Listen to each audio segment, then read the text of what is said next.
Hi, I'm Haley Howard, and I'm going to be going over my digital portfolio. A little bit about me is I recently got married in October, and we have a little golden retriever named Cash, and I'm currently completing my bachelor's in education for middle childhood with a concentration in math. I enjoy being at the lake, being outside. I have already accepted a position at Bauxite, and I'll be coaching volleyball and softball. So some strengths is analyzing online data from state testing. This is something that I've gotten to see through my field experience and internship, as well as using different lesson plans. I've used the one that UALR provides a majority of the time, but I've also gotten to use the one that Bauxite uses, which is the district that I will be teaching at, so that's been nice. Some goals is to find ways to engage students in the lesson outside of like a math workbook, because I feel like when you mix it up and use different types of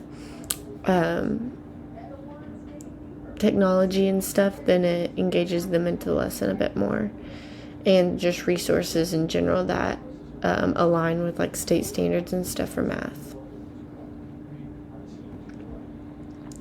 Some different experiences with technology is using a form of iExcel, which is a platform for all core classes, math, English, and science. But we use that Bauxite, and it allows students to continue their learning even when they're done with the lesson. And it's nice because it picks up off where they're currently at in their education journey. Canva is also a great technology resource that I've gotten to use whenever I've created like a slideshow presentation for students to go through for class. When it comes to leadership philosophy with technology, understanding future implications is really important whenever you're talking about technology, and it's important to have an idea of like what could possibly occur. It's also key to use collaboration, because you can use so many different ideas from those around you.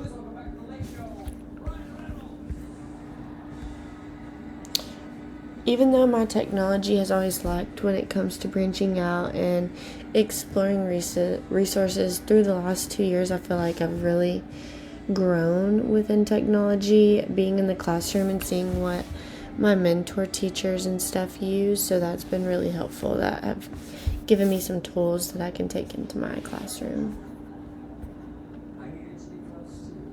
The use of technology within education is really important for student success.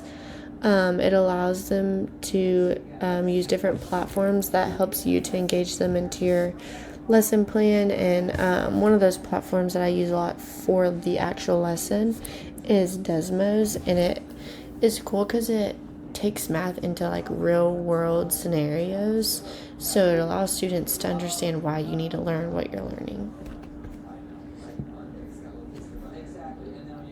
Once again, there's a Desmos lesson activity that I've used, and just the program in general from the first link. Digital ethics. One challenge a teacher could face is resources not being free and available, which is definitely something that I've ran into. Professional growth. It's just important to continue your professional development, going to PD, and different resources like that they offer to school teachers to learn and grow in their knowledge. Collaboration, like I said, important to use those around you for their resources. Once again, iExcel again, big platform that we use in the district that I'm in. Professional learning community, make sure within the teachers that you're surrounded by that you have shared goals, so you can all aim together to meet those goals within your district. When it comes to organization, I love Google Drive folders, and I feel like it's very convenient and easy to access when you need to find something specific. Design philosophy, so when it comes to designing material, You have to really think about the interests of each student in your classroom. So that's one of my lessons under the digital learning experiences. We were looking at the circumference of the biggest lollipop in the world. Student engagement is a huge piece when it comes to success within the classroom. I've hit on that. There's Desmos again. So yeah, here's my digital portfolio, and I look forward to adding more to it.